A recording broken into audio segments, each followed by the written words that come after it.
आप सुन रहे हैं radio Udaan, the flight of life, world's number 1 internet radio station of its own kind.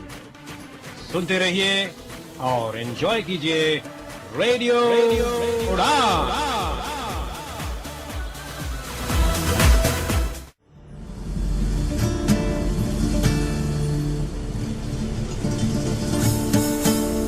दिल चाहता है इंग्लिश में बात करूं।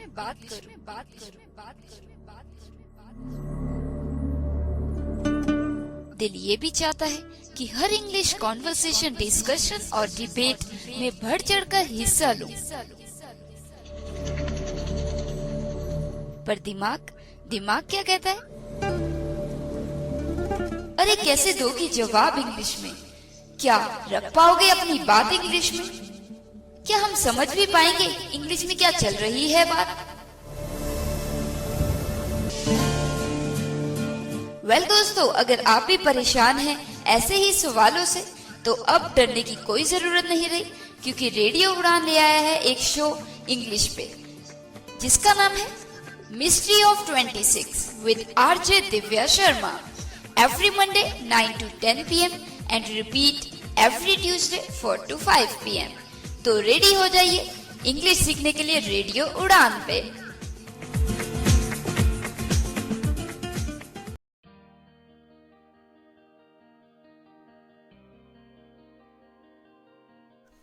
हेलो दोस्तों, मैं हूँ आरजे दिव्या शर्मा और ये है शो आपका अपना मिस्ट्री ऑफ 26।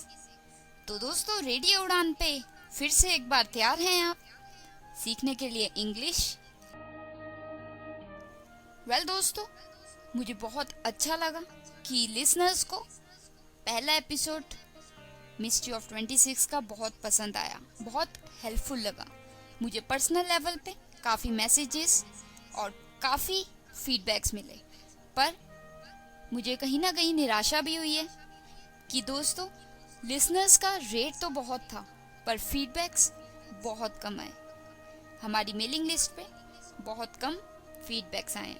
तो मैं एक बात क्लियर कर देना चाहती हूँ कि ये एपिसोड बनाने में मुझे बहुत समय लगता है, क्योंकि सिखाना ही नहीं, मुझे इजी वे ढूंढना पड़ता है कि कैसे आसानी से आपको सिखा सकूं, जिससे आपको जल्दी भी सिखाया जा सके और समय भी ज़्यादा ना लगे।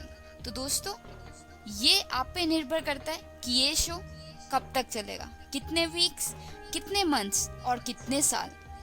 तो अगर आप फीडबैक करते हैं तो मुझे पता लगेगा कि आप सुन रहे हैं और आप पसंद कर रहे हैं। पर अगर मुझे फीडबैक्स नहीं आते हैं शो के बारे में, तो मैं तो यही समझूंगी कि ये शो आपको पसंद नहीं आ रहा है और जल्दी मैं ये शो बंद भी कर सकती हूँ। तो दोस्तों प्लीज़ ध्यान रखिएगा, बहुत मेहनत लगती है एक शो तैयार करने में। तो दोस्तों, पिछले एपिसोड में बात कर रहे थे पार्ट्स ऑफ स्पीच के बारे में। संक्षेप में हमने बात की थी और विस्तार से 2 पार्ट ऑफ स्पीच के काइंड्स, फॉर्म्स के बारे में बात की थी। तो अब जो रह गए हैं 6 पार्ट ऑफ स्पीच, उनकी बात कर लेते हैं आज के एपिसोड में। तो जल्दी से तैयार हो जाइए पार्ट ऑफ स्पीच सीखने के लिए।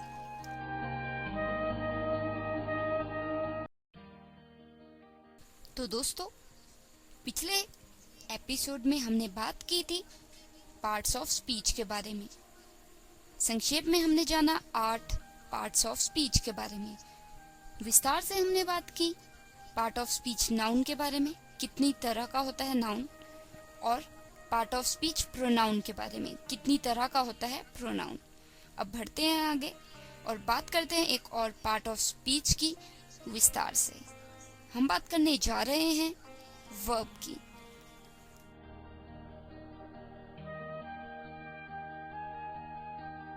जैसे कि मैंने आपको बताया था, वर्ब्स होता है कोई भी एक्शन, कोई भी काम, कोई भी कार्य, वो क्या कहलाता है?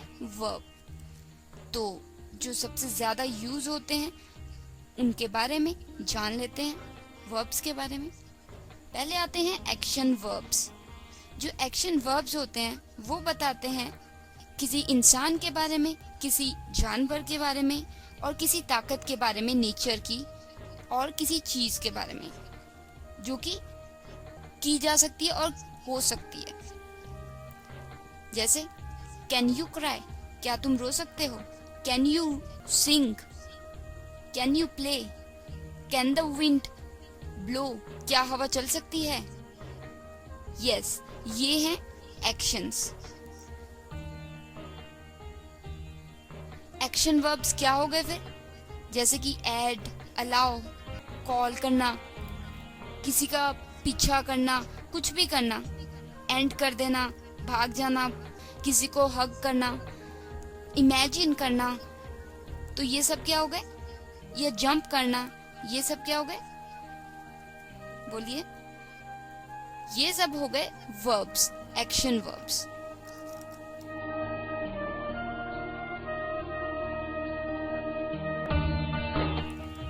फिर आते हैं बीइंग वर्ब्स। ये जो वर्ब्स होते हैं ये बताते हैं एक स्टेट ऑफ बीइंग के बारे में, कुछ होने के बारे में।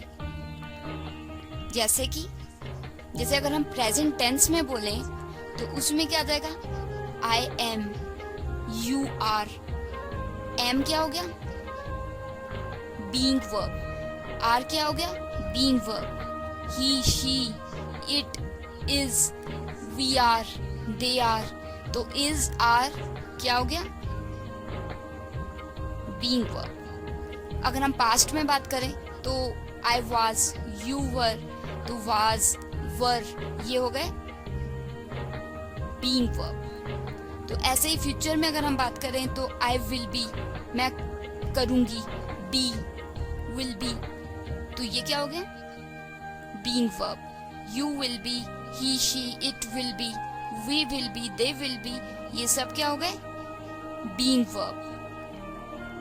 मैं करती आ रही हूँ, मैं करूंगी, मैं हूँ, आई एम, तो ये सब हो गए बीइंग वर्ब, कुछ होना। राइट दोस्तों? इसके बाद आता है हेल्पिंग वर्ब्स। ये जो हेल्पिंग वर्ब्स होते हैं ये अकेले नहीं करते, ये एक्सप्रेस करते हैं, बताते हैं किसी एक्शन के बारे में। जैसे कि do you need a tissue, क्या तुम्हें जरूरत है एक टिश्यू की, नैपकिन की? तो नीड, डू यू नीड, जरूरत, तो ये एक हेल्पिंग वर्ब हो गया। वैसे ही we are helping the 3rd class students, तो हेल्पिंग एक तरह से क्या हो गया? Helping verb. और ऐसे ही आगे चलें तो Rohan might have been driving the wrong way. Rohan हो सकता है कि गलत तरीके से चला रहा हो, तो माइट हैव बीन हो सकता है कि गलत तरीके से, माइट हैव बीन क्या हो गया? ये यस, ये हुआ हेल्पिंग वर्ब। जैसे कि आगे मैं एक list of commonly used helping verbs की बात करने जा रही हूँ, उसे आप और क्लियर कर सकते हैं कि ये हेल्पिंग वर्ब्स होते क्या हैं। जैसे may, might, must, be, being, been, am, are, is, was, were, do, does, did, should, could, would, have, had, has, will, can, shall, ये सभी क्या हो गए? Helping verbs. अब आगे आते हैं लिंकिंग वर्ब्स। लिंकिंग वर्ब्स जो होते हैं वो किसी एक्शन के बारे में नहीं बताते, एक्शन नहीं दिखाते, हालांकि वो नाउन्स और प्रोनाउंस को जोड़ते हैं और पूरे सेंटेंस से और पूरी बात से। जैसे कुछ एग्जांपल्स इस तरह हैं।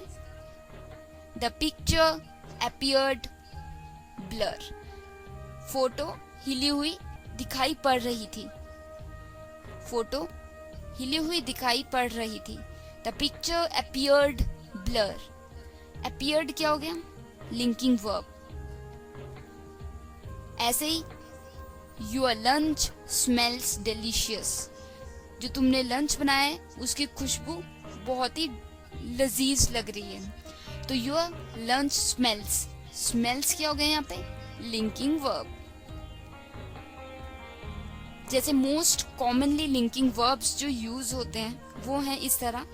इससे पहले कि मैं बताऊं कि ये लिंकिंग वर्ब्स कौन से हैं, एक चीज़ मैं क्लियर कर देना चाहती हूँ कि ये जो action verbs, being verbs, helping verbs, linking verbs, ये ऐसा हो सकता है कि एक वर्ड लिंकिंग वर्ब भी हो, एक्शन वर्ब भी हो, हेल्पिंग वर्ब भी हो, तो इससे कंफ्यूज नहीं होना है। तो अभी मैं बोलती हूँ am, are, being, appear, be, become, feel, grow, have, has been, is, lie, look, might be, might have been, prove, remain, seem, ये सभी as a smell, sound, it sounds great, सुनने में बड़ा अच्छा लगता है। तो sounds क्या हो गए यहाँ पे? लिंकिंग वर्ब, राइट दोस्तों। ऐसे ही stay, taste, were, ये सभी हो गए लिंकिंग वर्ब्स। उम्मीद है मुझे आप समझ रहे हैं क्या कहना चाह रही हूँ। फिर दोस्तों इसी तरह ये जो वर्ब्स हैं डिवाइड हुए होते हैं। तो मेनली यही टाइप्स ऑफ वर्ब्स हैं, पर कुछ जैसे इरेगुलर वर्ब्स भी होते हैं। जैसे example, the dog wants to bite me, dog मुझे काटना चाहता है। इसी को the dog bit me, has bitten me. तो दोस्तों यहाँ पे wants to bite, bit me, has bitten me, wants to bite काटना चाहता है, bit me काटा, has bitten me काटा था। तो ये irregular verbs हो गए। क्यों? क्योंकि कहीं पे किसी तरह बोले जा रहे हैं और कहीं पे किसी और तरह, बात सेम है पर कहीं पे किसी और तरह से बताया जा रहा है और कहीं पे किसी और तरह से। तो ये हो गए इरेगुलर वर्ब्स। जैसे एक और एग्जांपल, माई आर्म हर्ट्स, मेरी बाजू दुखती है। इसी को I hurt my arm yesterday, मैंने अपनी बाजू दुखा दी कल। या I have hurt my arm before, मैंने पहले भी अपनी बाजू में दर्द कर दिया था। तो ये सेम चीज है, अलग अलग समय पे अलग अलग तरीके से हुई। तो ये क्या कहलाती है? Irregular verb. जैसे बाइट, बिट, बीटन। तो ये एग्जाम्पल्स हो गए इरेगुलर वर्ब्स के बारे में। तो दोस्तों ये इसी तरह ये वर्ब्स थे, टाइप्स ऑफ वर्ब्स। तो मुझे उम्मीद है कि आपको समझ आया होगा। कोई भी डाउट्स, कोई भी क्वेश्चंस अगर हैं आपके पास तो आप मुझे ड्रॉप इन कर सकते हैं फीडबैक में, ताकि मैं आपकी हेल्प कर सकूं। तो दोस्तों अब नेक्स्ट सेगमेंट में मिलते हैं अगले पार्ट ऑफ स्पीच के साथ।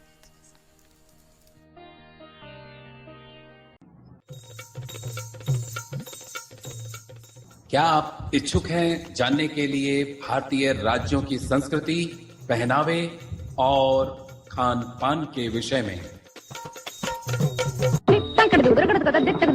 बड़े सूर जो तारो मारो, बने आपनो सूर निरालो। तो आइए मेरे साथ रेडियो उड़ान पर हर बृहस्पतिवार रात 10 से 11 programme date with a state में। इस प्रोग्राम के दौरान आप हमें हमारी स्काइप आईडी रेडियो उड़ान पर कॉल भी कर सकते हैं। अधिक जानकारी के लिए लॉग इन करें www.radioudan.com।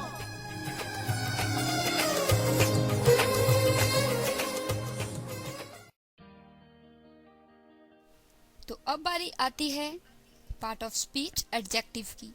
मैंने बताया था आपको कि एडजेक्टिव नाउन्स और प्रोनाउंस को मॉडिफाई करता है, को बदलता है। तो the adjective forms are of 3 types. 3 तरह के होते हैं adjectives: positive, comparative and superlative. जैसे कि दिस ट्री इज टॉल, ये पेड़ बड़ा है, ये क्या है? Positive. This tree is taller, तो ये क्या है? कंपैरेटिव, क्योंकि इसमें कंपैरिजन हो गया, टॉलर।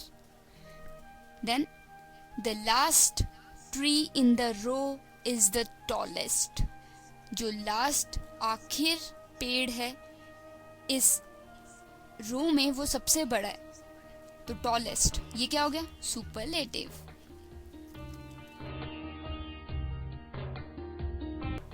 कुछ एक ऐसे एडजेक्टिव्स होते हैं जो irregular forms of positive, comparative and superlative कहलाते हैं या बन के आते हैं। जैसे these are the examples: good, better, best, bad, worse, worst, little, less, least.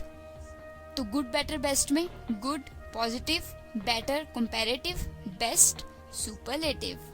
ऐसे ही कुछ और: सम थोड़ा, मोर थोड़ा और, मोस्ट बहुत, फार दूर, फर्दर थोड़ा दूर, फर्देस्ट बहुत दूर। ऐसे ही my lunch was good, hers was better and yours was the best.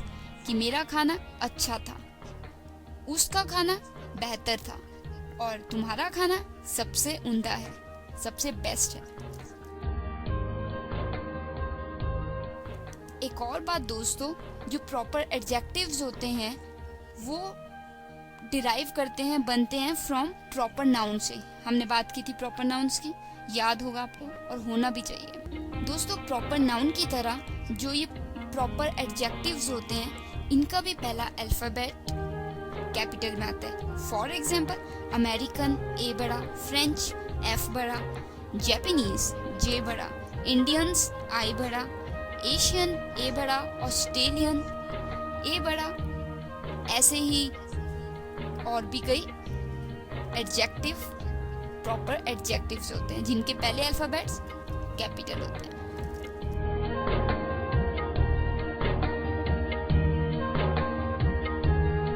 ऐसे ही जल्दी से कुछ एग्जाम्पल दे देती हूँ मैं। जैसे अपीयरेंस, कैसा दिख रहा है कोई, उसमें कुछ एक एग्जाम्पल एडजेक्टिव के ऐसे हो सकते हैं: एडोरेबल, ब्यूटीफुल, डर्टी, एलिगेंट, बहुत सुंदर, ब्यूटीफुल। ठीक है, ये हो गए अपीयरेंस में। ऐसे ही कलर भी एडजेक्टिव हो सकते हैं: red, orange shirt, blue ball, green shirt. तो ये एडजेक्टिव ऑफ कलर्स हो गए। कंडीशन एडजेक्टिव, जैसे क्या कंडीशन है, जिंदा है, अलाइव। क्या कंडीशन है, बेटर है, मतलब ठीक है पहले से। ऐसे ही क्लेवर कंडीशन कैसे, क्लेवर है, तिखा है, मतलब क्लेवर समझ ही रहे होंगे आप, थोड़ा शरारती है। कंडीशन क्या है, डेड है, मर चुका है, डेड। ठीक है, ये भी एडजेक्टिव्स आते हैं। तो हर कॉर्नर, हर चीज में एडजेक्टिव्स होते हैं। तो mainly adjectives have 3 forms, namely positive, comparative and superlative। तो मिलती हूँ मैं आपको एक प्रोमो एड के बाद अगले पार्ट ऑफ स्पीच के साथ।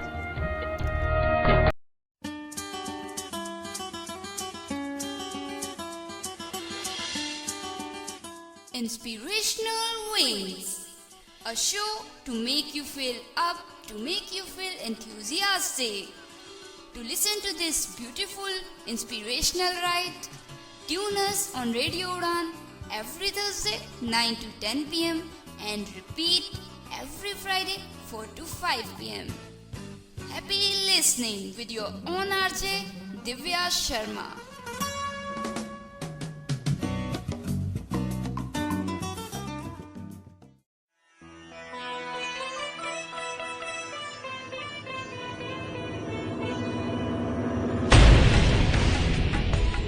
A room without a book is a concrete desert.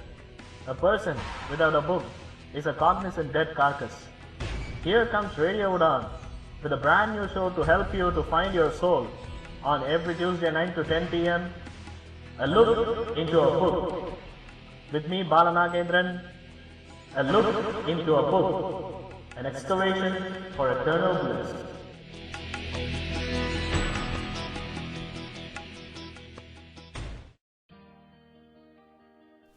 तो अब बारी आती है एडवर्ब की। लास्ट एपिसोड में हमने बात की थी संक्षेप में एडवर्ब के बारे में। तो एडवर्ब दोस्तों क्या होता है, मॉडिफाइंग पार्ट, किसी भी स्पीच का जो मॉडिफाइंग पार्ट होता है, जो मॉडिफाई कर रहा होता है, बदल रहा होता है सेंटेंस को, वो कहलाता है एडवर्ब। जैसे वर्ब के हिसाब से लिया जाए तो the cat climbed quickly up the tree. जो बिल्ली है वो जल्दी से चढ़ गई पेड़ पे। तो इसमें क्विकली क्या डिस्क्राइब करता है? कैसे चढ़ी कैट? क्विकली, बहुत तेज। तो क्विकली क्या हो गया? एडवर्ब। ऐसे ही adverb, Mohan worked very carefully on his paper. Mohan ने बहुत ही केयरफुली से, बहुत ध्यान से काम किया अपने कागज पे, पेपर पे। तो वेरी, वेरी क्या शो करता है? कितनी carefully, how carefully he worked, कितने ध्यान से। जैसे she is nearly ready to go, वो मतलब मुश्किल से तैयार हुई है जाने के लिए। तो नियरली क्या बताता है? किस एक्सटेंट तक, किस हद तक वो अभी तैयार हुई है। तो ये क्या हो गए? एडवर्ब। ऐसे ही किसी मैनर की बात करें तो एडवर्ब के बारे में डिस्क्राइब करता है हाउ समथिंग हैपन्स, कैसे हुआ क्या। मैनर की बात करें तो एडवर्ब के एग्जाम्पल्स कुछ इस तरह हैं: carefully, correctly, eagerly, easily, loudly, patiently, quickly, quietly and well, etcetera. जैसे she decided to write her paper, इसमें क्या, कोई भी एडवर्ब नहीं है। She quickly decided to write her paper, इसमें क्विकली क्या,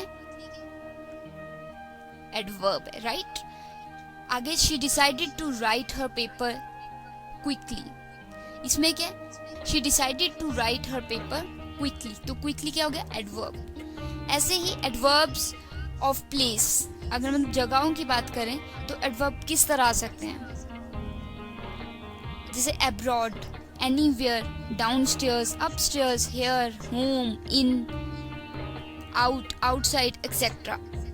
ये सारे एडवर्ब आ जाते हैं प्लेस की बात करी जाए तो। जैसे I wanted to go upstairs, मैं सीढ़ियों के ऊपर जाना चाहती हूँ, मतलब ऊपर जाना चाहती हूँ, तो इसमें अपस्टेयर्स इज एडवर्ब। ऐसे ही एडवर्ब ऑफ पर्पस, कोई भी पर्पस जो डिस्क्राइब करे व्हाई समथिंग हैपन्स, क्यों हुआ कुछ। जैसे so that, to, in order to, because, since, accidentally, intentionally and purposefully, etcetera.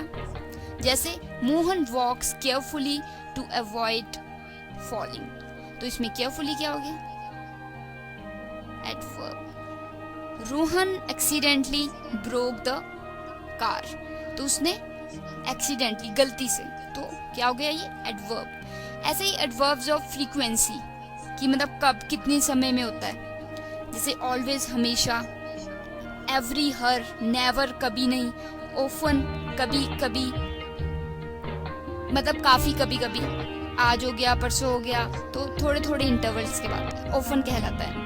Rarely, बहुत कभी कभी, सेल्डम, ऐसे ही समटाइम्स, यूजुअली, एक्सेट्रा। तो ये सभी एडवर्ब्स हो गए जो दर्शाते हैं फ्रीक्वेंसी।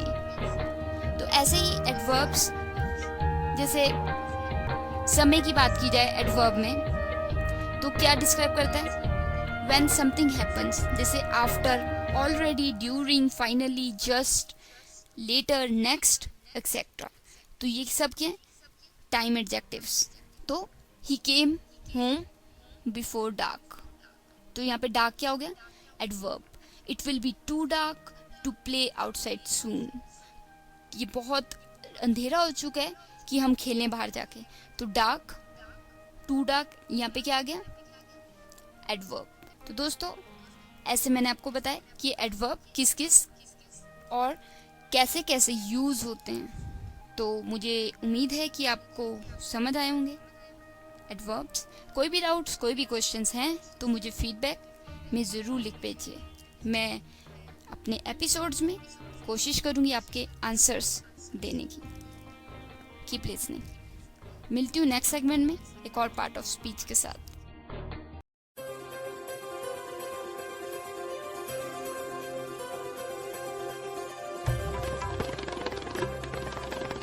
आवाज की दुनिया के प्यारे साथियों, क्या आप उन पर्सनैलिटीज से मुखातिब होना चाहते हैं, उन लोगों से रूबरू होना चाहते हैं जिन्होंने अपनी जिंदगी में कोई ना कोई मकाम हासिल किया है, कोई अचीवमेंट हासिल की है?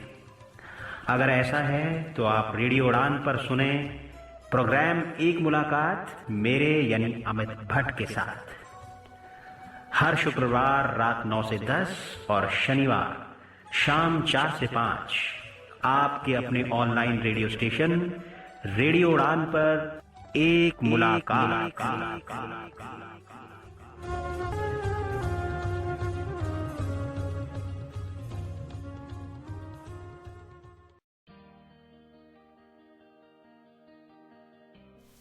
दोस्तों अब हम पहुंच चुके हैं नेक्स्ट पार्ट ऑफ स्पीच के साथ। अगला पार्ट ऑफ स्पीच है प्रेपोजिशंस।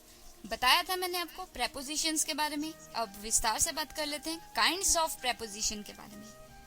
प्रेपोजिशन होती हैं 5 तरह की: simple prepositions, compound prepositions, double prepositions, participle prepositions, phrase prepositions.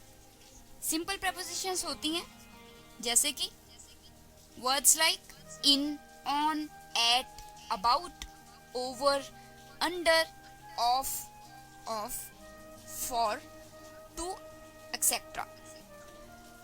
जैसे she sat on the couch, वो सोफे पे बैठी। On is preposition, simple preposition. He is going to the market, to क्या हो गया? Preposition, simple preposition. He felt off the ladder, वो सीढ़ी से गिर गया। ऑफ, OFF, ऑफ प्रेपोजिशन होगी, simple preposition. There is some water in the bottle, bottle में कुछ पानी है। इन क्या हो गया? Preposition. She is about 7, about preposition. They sat around the table, around again simple preposition. The cat was hiding under the bed. बिल्ली बिस्तर के नीचे छुपी हुई थी, तो under क्या हो गया? Simple preposition. Now next kind of preposition is, अगली preposition है compound prepositions. Compound prepositions ऐसे word होते हैं जैसे कि without, within, inside, outside, into, beneath, below, behind, between, etc. ये इंटेंस करते हैं। जैसे इंटेंस मतलब कि जोर डालते हैं, दबाव डाल के बोलते हैं। जैसे he fell into the river, पानी के अंदर गिर गया। इन भी बोल सकते थे, पर into the मोशन में गिरा ना, मतलब एक्ट करते हुए गिरा ना, तो into अंदर, तो into is compound preposition. She sat between her kids, अपने बच्चों के बीच में बैठी, तो between is compound preposition. He sat beside her, वह उसके साथ बैठा। beside is compound preposition. There is nothing inside the jar, कुछ भी नहीं है जार के अंदर। inside अंदर, तो inside क्या हो गया? compound preposition. अगर यहाँ होता there is nothing in the jar, तो क्या आता? वो थी सिंपल प्रेपोजिशन, पर हमने क्या बोला? inside, इसलिए क्या हो गया? compound preposition. Now let us move to our next preposition. अगली तरह की preposition की ओर चलते हैं। अब आती है बारी डबल prepositions की। डबल prepositions ऐसे वर्ड होते हैं जैसे कि outside of, out of, from behind, from beneath, etc. जैसे suddenly he emerged from behind the curtain, एकदम से वो पर्दे के पीछे से आ गया, तो behind, from behind के पीछे से, तो from behind क्या हो गया? Double preposition. He walked out of the room, वो रूम के बाहर चला गया, तो out of क्या हो गया? Double preposition. अगली आती है पार्टिसिपल प्रेपोजिशंस। पार्टिसिपल प्रेपोजिशंस ऐसे वर्ड होते हैं जो कंसर्निंग होते हैं, या फिर concerning, not, notwithstanding, pending, considering, etcetera. जैसे there was little chance of success, notwithstanding they decided to go ahead. कहने का मतलब है कि चांसेस जीतने के कम थे, पर उन्होंने फिर भी आगे बढ़ने का, मुकाबला करने का डिसाइड किया। तो नॉटविथस्टैंडिंग, यहाँ पे क्या हो गया ये नॉटविथस्टैंडिंग? Participle preposition. ऐसे ही you did the job well, तुमने काम अच्छा किया। Considering your age and inexperience, कहने का मतलब क्या है कि तुमने काम अच्छा किया अगर ध्यान में रखी जाए तुम्हारी उम्र और तुम्हारा जो एक्सपीरियंस है, रुतबा है। तो इसमें क्या है? कंसीडरिंग, कंसीडरिंग क्या हो गया?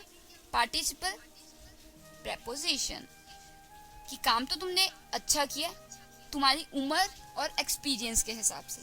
Considering, sorry, considering.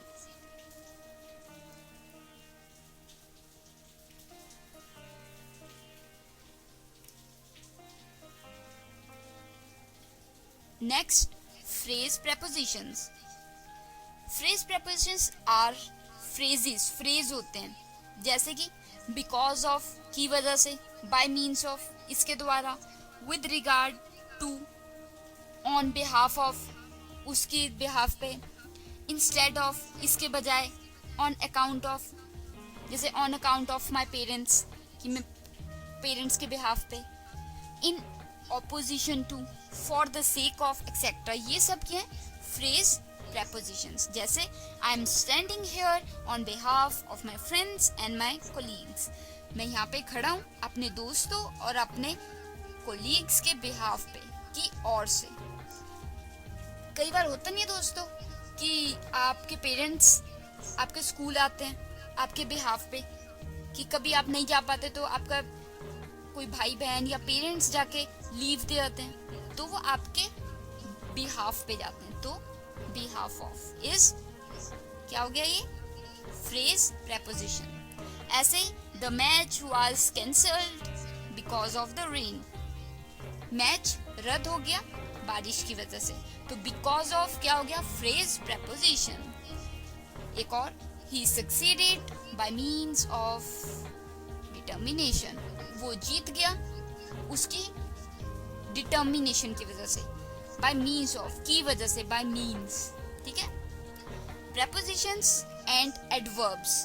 दोस्तों कुछ वर्ड ऐसे होते हैं जो यूज किए जा सकते हैं दोनों प्रेपोजिशंस की तरह और एडवर्ब्स की तरह। जैसे if a word is used as a preposition, देखो अगर कोई वर्ड प्रेपोजिशन की तरह यूज हो रहा है तो उसमें क्या होगा? एक नाउन होगा और एक प्रोनाउन होगा एज इट्स ऑब्जेक्ट। और adverbs on the other hand, दूसरी जगह जब एडवर्ब्स हो वही वर्ड एडवर्ब की तरह यूज हो रहा है तो वहाँ पे ऑब्जेक्ट नहीं होगा। जैसे क्लैरिफाई करने के लिए आपको मैं एग्जांपल दे देती हूँ कुछ सेंटेंसेस में, कंपैरिजन कर देती हूँ, कंपेयर कर देती हूँ। She sat in the chair, in क्या हो गया? प्रेपोजिशन। और चेयर क्या हो गया? ऑब्जेक्ट। ठीक है ना दोस्तों। आगे है प्लीज कम इन क्या हो गया? एडवर्ब। ऑब्जेक्ट है नहीं इसलिए इन क्या नहीं हो सकता? प्रेपोजिशन नहीं हो सकती क्योंकि ऑब्जेक्ट नहीं है। तो दोस्तों मुझे उम्मीद है कि आपको बिल्कुल समझ आया होगा कि किस तरह के होते हैं ये प्रेपोजिशंस, काइंड्स ऑफ प्रेपोजिशंस। तो एक बार जल्दी से बता देती हूँ। प्रेपोजिशंस आर ऑफ 5 काइंड्स, 5 तरह के होते हैं। Simple preposition, compound prepositions, double prepositions, participle prepositions, phrase prepositions. तो दोस्तों जल्दी में मैं आपको सिखाती हूँ इन एपिसोड्स में, पर अगर आपको कोई डाउट्स या क्वेश्चंस हैं तो आप मुझे बेझिझक फीडबैक भेज सकते हैं। मिलती हूँ नेक्स्ट सेगमेंट में एक और पार्ट ऑफ स्पीच के साथ।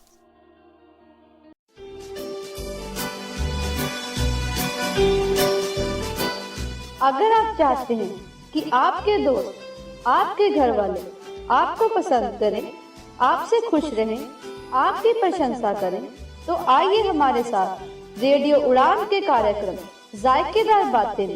इस कार्यक्रम में हम आपसे करेंगे कुछ ऐसी बातें जिससे कि आपका जीवन बने आसान और आप रहें हमेशा सेहतमंद। तो दोस्तों, इंतजार किस बात का, सुनिए हमारा कार्यक्रम जायकेदार बातें। ये कार्यक्रम आप सुन सकते हैं हर शुक्रवार रात 8 बजे, तो सुनना ना भूलिएगा हमारा कार्यक्रम जायकेदार बातें। दोस्तों, अब बारी आती है एक और पार्ट ऑफ स्पीच की, काइंड्स ऑफ इंटरजेक्शंस। तो मैंने आपको बताया था कि इंटरजेक्शंस भावनाएं, सेंटिमेंट्स, इमोशंस को दर्शाती हैं, बताती हैं, दिखाती हैं कि कोई बंदा खुश है, उदास है, एक्साइटेड है, कैसा महसूस कर रहा है। इमोशंस बताती हैं सेंटेंसेस में। और एक और बात दोस्तों, कई इंटरजेक्शंस ऐसी होती हैं जो लिखने में या फॉर्मल वे में, या कोई बहुत ही फॉर्मल राइटिंग हो रही है, स्कॉलरली राइटिंग है, उसमें एकेडमिक में यूज नहीं होती है। ये ज्यादातर डायरेक्ट कोट करने में या फिर बोलते वक्त ज्यादा यूज होती हैं। लिखने में ये कोट करने के लिए यूज हो जाती हैं, पर वैसे कम यूज होती हैं। जैसे आह, AH, आह।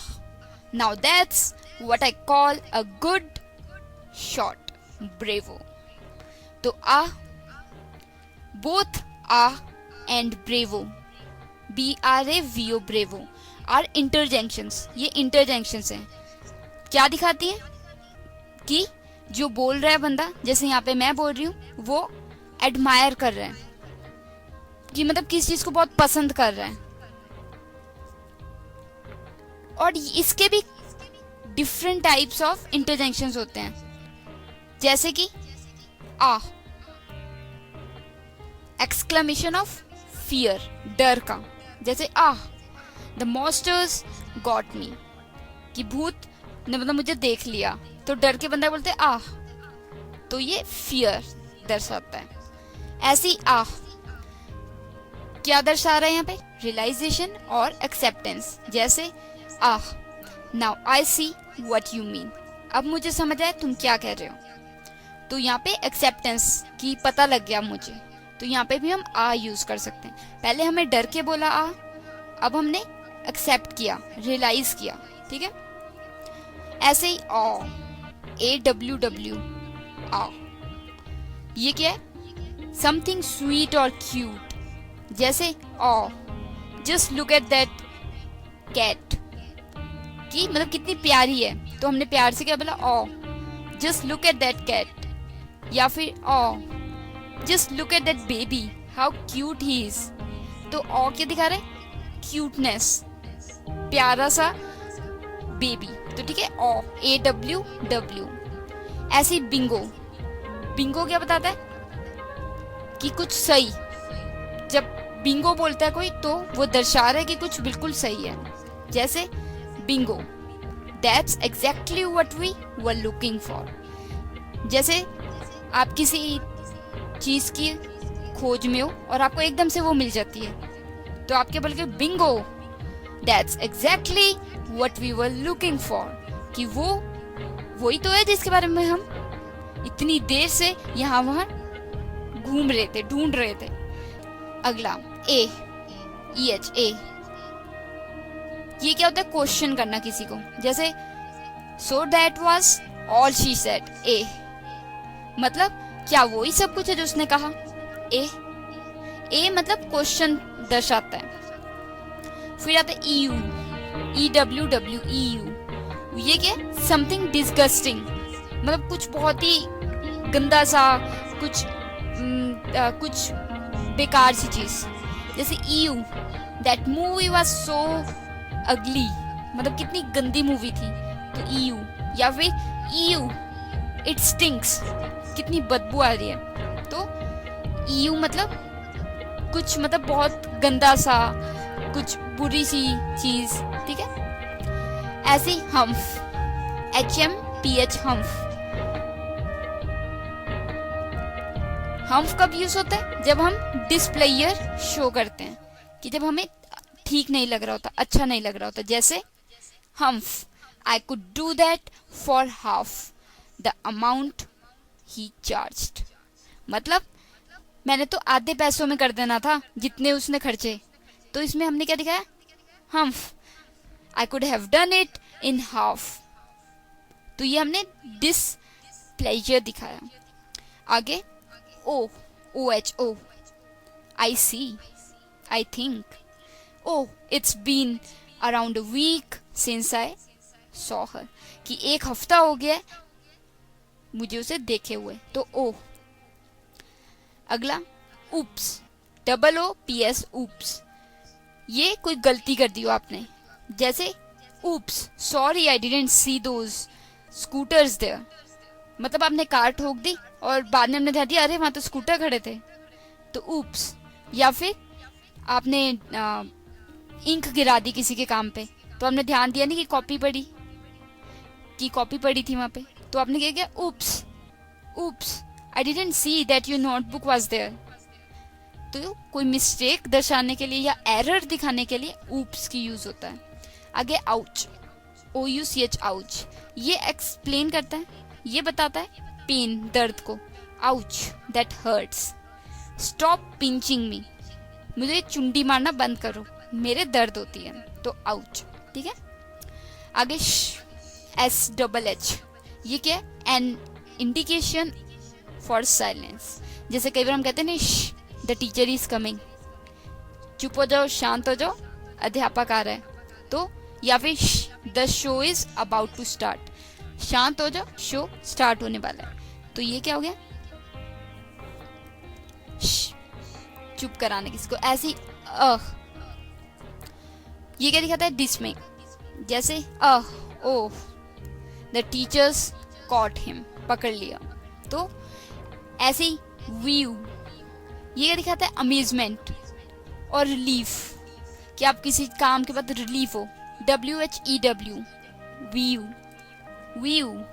जैसे whew, I can't believe we actually finished it all, कि मुझे तो विश्वास ही नहीं हो रहा हमने काम कर लिया सारा। तो व्यू, ठीक है। तो आगे जैसे वाओ, वो कोई बहुत ही अच्छी सी चीज आपने देखी या सुनाई दी, या आप सरप्राइज हो गए, तो आपने क्या किया? Wow that's really great news, कि वो बहुत ही अच्छी न्यूज है। तो वाओ, बहुत खुश हो जाना या फिर सरप्राइज हो जाना, ठीक है। आगे ये YAY, ये कांग्रेट्स करने के लिए होता है। जैसे I can't believe you are actually coming here, ये कि मुझे तो विश्वास ही नहीं हो रहा कि तुम यहाँ आ रहे हो। फिर आगे ये भी क्या हो गया? ये की तरह ही हो गया। ये I would love some orange juice, yes को कई बार हम ये कह देते हैं, YEAH, ये। तो ये मतलब लिखित में यूज नहीं होते, बट बोलते हुए हम यूज कर लेते हैं। आगे जैसे yippee, we won the match, तो हम जीत गए मैच, वाओ, तो हम खुशी प्रकट कर रहे हैं। yippee we won, let's head to the bar, मतलब चलो बाहर जाके सेलिब्रेट करते हैं। तो ये होते हैं इंटरजेक्शंस। तो दोस्तों मुझे उम्मीद है कि आपको बिल्कुल समझ आए होंगे काइंड्स ऑफ इंटरजेक्शंस। तो अब मिलते हैं नेक्स्ट सेगमेंट में एक और पार्ट ऑफ स्पीच के साथ।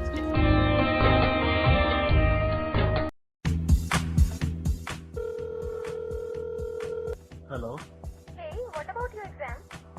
Oh, what can I say? I'm flunked once again. This reasoning section is hurting a lot. I don't know what to do. I have a good news for you. Hold on and listen to the script. 2 plus 1 is equal to 3, 3 plus 4 is equal to 21, 5 plus 6 is equal to 55, then 4 plus 8 is equal to what? What comes once in a year, twice in a week? जी हाँ friends, हम आपके लिए लाए हैं एक बहुत ही मजेदार show जिसका नाम है मिसेस कंफ्यूजन। जो कि आपकी कंफ्यूजन क्रिएट भी करेंगी और उसे सॉल्व भी करेंगी। सो सुनना ना भूलिए Mrs confusion, a show on reasoning every Sunday 10 PM to 11 PM only on Radio Udan।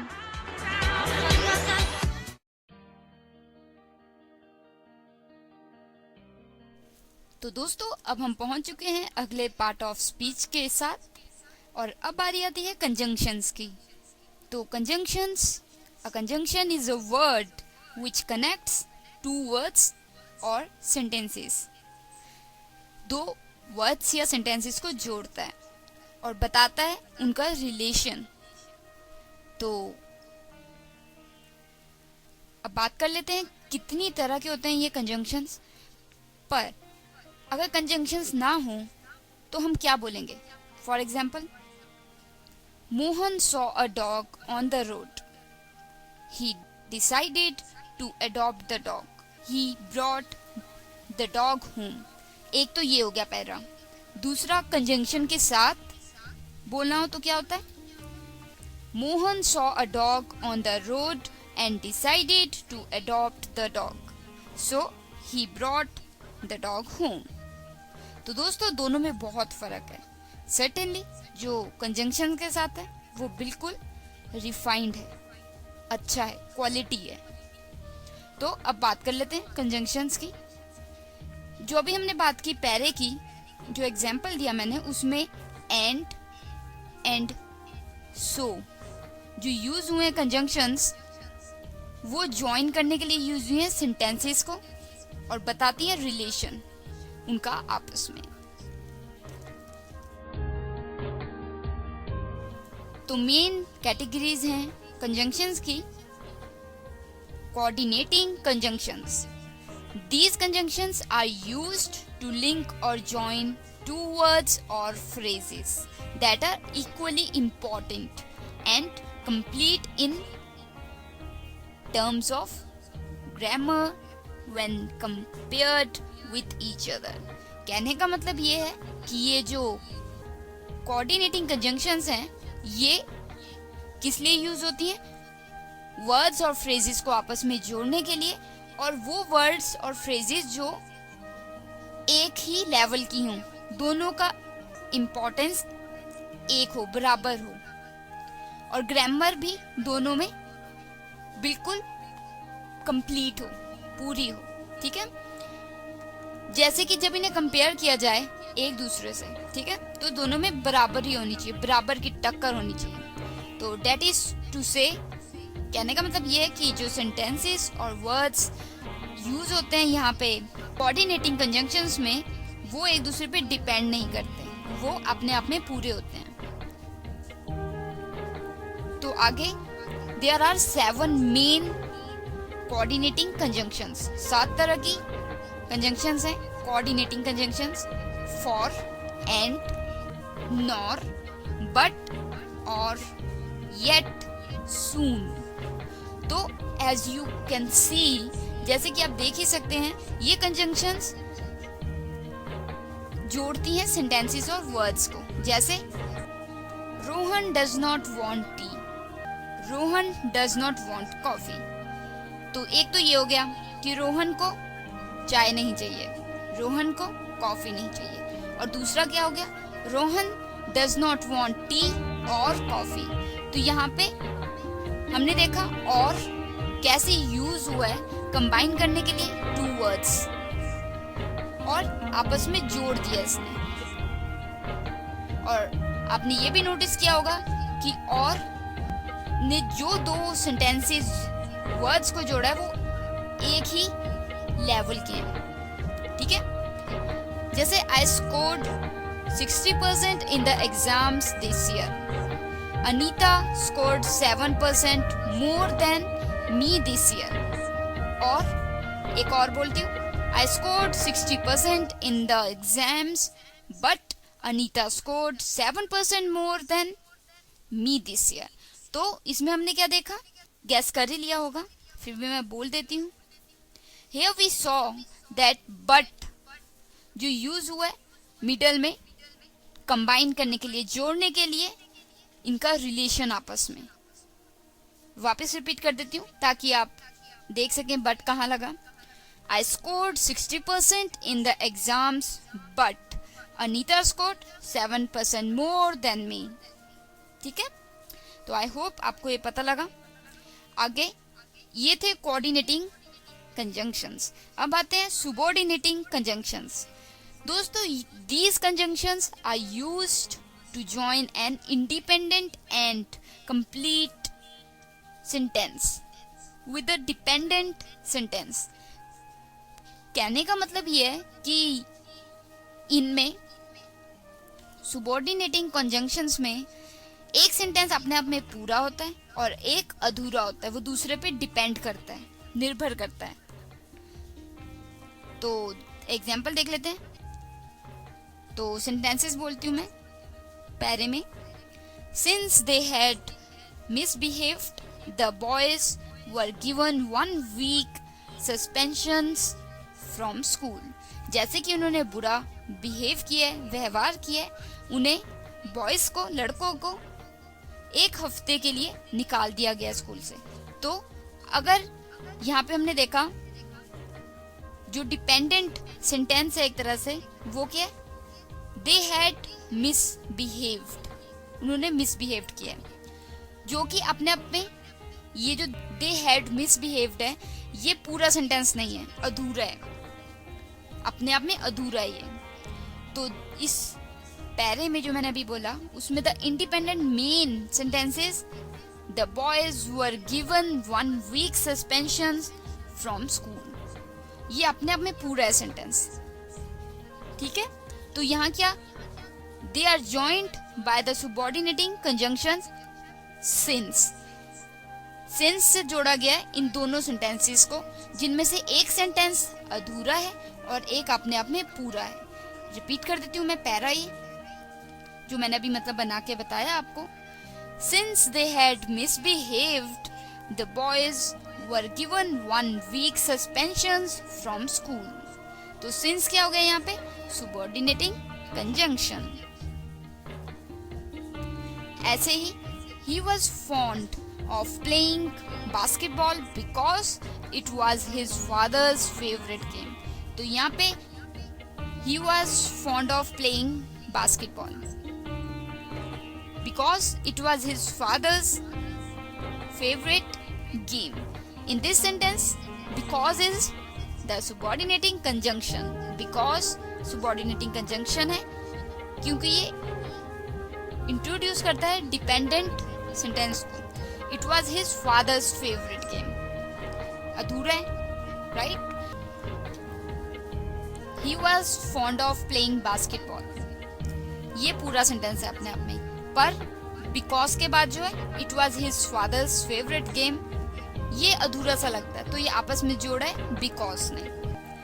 ऐसे ही कुछ अदर subordinating conjunctions हैं इस तरह, although, as, before, once, though, until, whether, etc।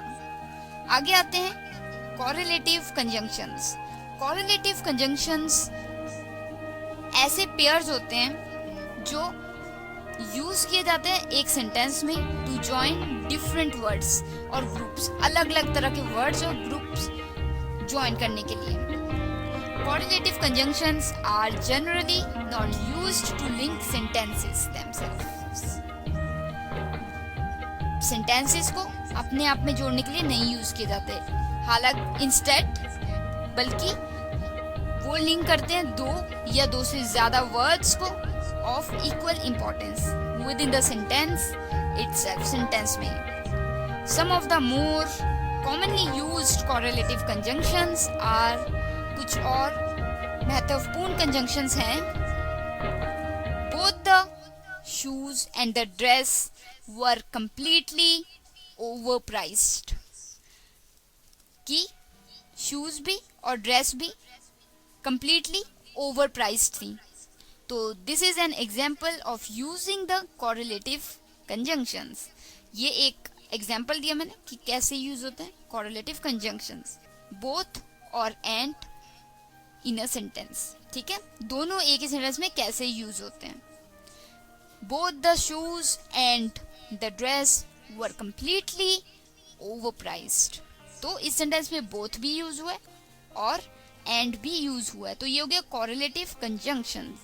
जैसे they should either change their strategy और just surrender the game. या तो उन्हें अपनी स्ट्रेटेजी प्लान बदल लेना चाहिए या फिर उन्हें गिव अप कर देना चाहिए, हार मान लेनी चाहिए। तो यहाँ पे ईदर एंड जो और यूज हुआ है वो कंजंक्शंस हैं जो सजेस्ट करती हैं चॉइस को बिटवीन टू ऑप्शंस, दो रास्तों में से एक रास्ता चुनने के लिए बोलती हैं। तो दोस्तों, just as she loves playing football so she enjoys travelling as well.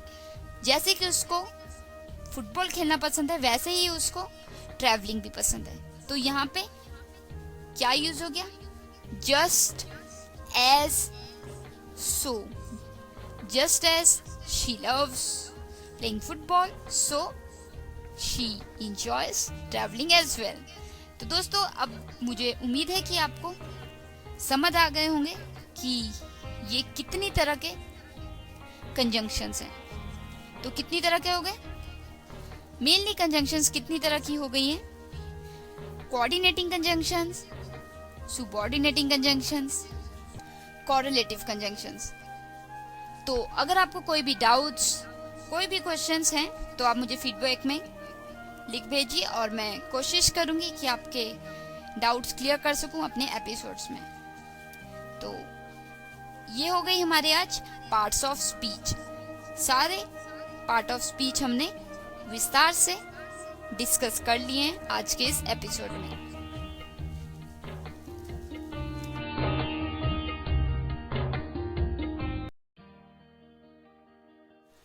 दोस्तों, अब हम पहुंच गए हैं अंतिम हिस्से में आज के एपिसोड में। तो मिस्ट्री ऑफ 26 के आज के एपिसोड के लास्ट सेगमेंट में जल्दी से मैं आपको बता देती हूँ कि कैसे आप मुझे फीडबैक्स, व्यूज भेज सकते हैं। भेजने के लिए हमारी वेबसाइट विजिट कीजिए www.radioudan.com। वहाँ पे सबमिशन होगी फॉर्म की, जहाँ पे आप फीडबैक्स ड्रॉप इन कर सकते हैं। स्काइप पे हमें ऐड कीजिए, रेडियो उड़ान है हमारा स्काइप आईडी। फेसबुक पे लाइक कर सकते हैं, फॉलो कर सकते हैं। हमारा URL है www.facebook.com/radioudan। आप अपने व्यूज फेसबुक पेज पे भी पोस्ट कर सकते हैं। तो जल्दी से हमें फीडबैक्स भेजिए और कोई डाउट्स, क्वेश्चंस भी क्लियर कर सकते हैं। कोशिश करूंगी मैं एपिसोड्स में आपके क्वेश्चंस और डाउट्स को क्लियर कर सकूं। तो मिलती हूँ नेक्स्ट वीक। मैं हूँ आरजे दिव्या, न्यानंगल से, Punjab. Good luck and happy listening. Last song for all you listeners.